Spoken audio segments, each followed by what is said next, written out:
Memiliki buah hati yang sehat adalah dambaan setiap orang tua. Saat bayi lahir hingga berusia 6 bulan, air susu ibu atau ASI adalah makanan utama bayi yang disarankan bagi ibu yang bisa menyusui. Tetapi begitu menginjak usia 6 bulan, ASI saja tidak cukup. Bayi membutuhkan asupan nutrisi lain yang disebut makanan pendamping ASI atau MPASI. Dokter spesialis gizi menyarankan MPASI terbaik adalah yang diolah sendiri dan berasal dari bahan makanan segar. Namun terkadang ibu, terutama ibu bekerja, tidak memiliki waktu untuk menyiapkan MPASI.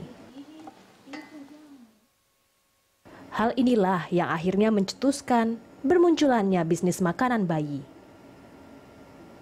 Biasanya bisnis semacam ini bermula dari kebutuhan memberi makanan sehat dan segar bagi buah hati.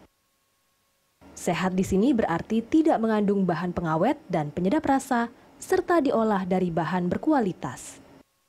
Oleh karenanya, makanan bayi jenis ini tidak tahan lama seperti makanan instan pada umumnya.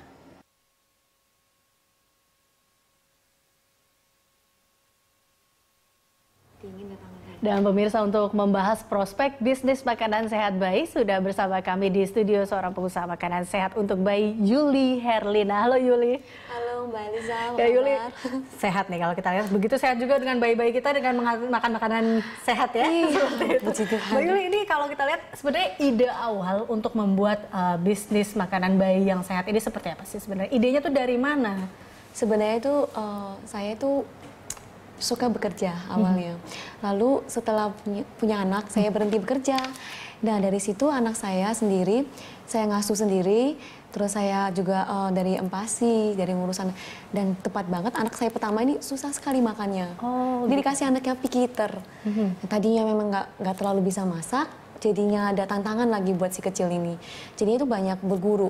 Dari ya terutama dari orang tua, dari mertua, dari teman-teman yang sekitar, dan juga dari sambil berkursus gitu, karena kesulitan menyiapkan makanan sehat buat si kecil dan milih makanan.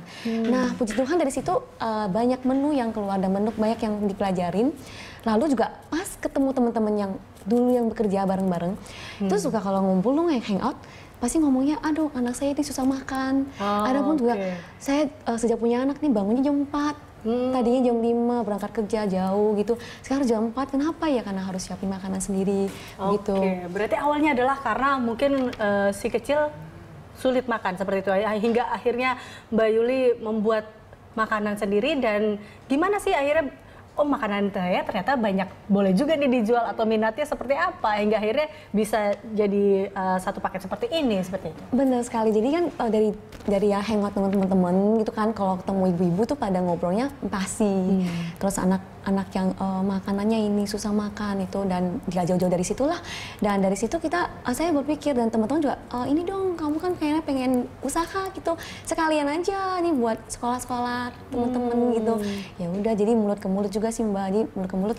Jadi kita tadinya cuma teman-teman.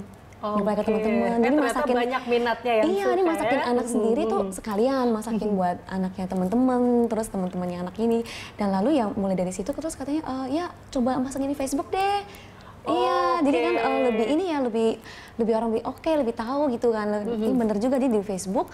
Puji Tuhan tuh dalam tadinya kita nggak langsung jualan juga di Facebook tuh, cuma masang-masang foto, lalu kan ada sharing-sharing. Nah lumayan yang berminat, jadinya bener-bener diterusin gitu. Gitu. Jadi memang kita lihat dari awalnya bisnis buat sendiri, ternyata akhirnya bisa disebar untuk bisnis. Nah, ini setelah menjadi bisnis ini, setelah menjadi package seperti ini kan berarti ada gizi-gizinya juga, atau apa produk-produk atau bahan-bahan apa saja sih yang terkandung dalam makanan atau makanan bayi yang produk dari Mbak Yuli ini sendiri? Kalau dari bahan-bahan kita milih, jadi kalau misalnya sayuran kita organik gitu, dan buah-buahan kita juga milih yang harus segar. Dan banyak kan sih dari impor, karena buahan sini masih belum lengkap ya. Ini masih ada mix lah, kalau yang perlu impor, kalau enggak yang kita produk lokal yang bagus juga ada.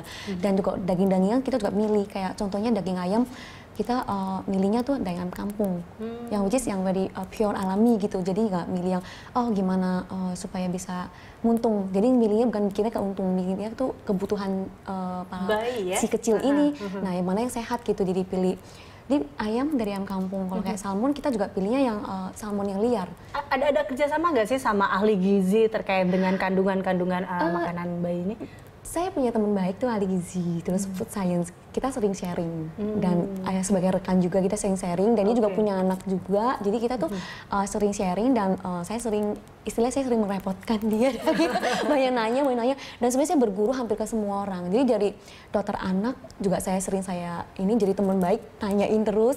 Kalau Mama nggak usah ngomong lagi ya, Mama tuh udah kayak dokter SOS 24 hours ya. Anytime saya butuh pasti saya telepon. Dan teman-teman saya sendiri juga saya jadiinkan guru gitu loh. Jadi anaknya yang udah lebih besar, lebih gede, saya suka konsultasi dengan teman-teman dan juga ini. Oke, gitu. Baik Mbak Yuli, kita akan membahas lagi apa sih yang membedakan sebenarnya makanan produk bayi yang ini dan produk bayi makanan-makanan lainnya. Kita akan membahasnya usai jeda Mbak Yuli, dan pemirsa tetaplah bersama kami.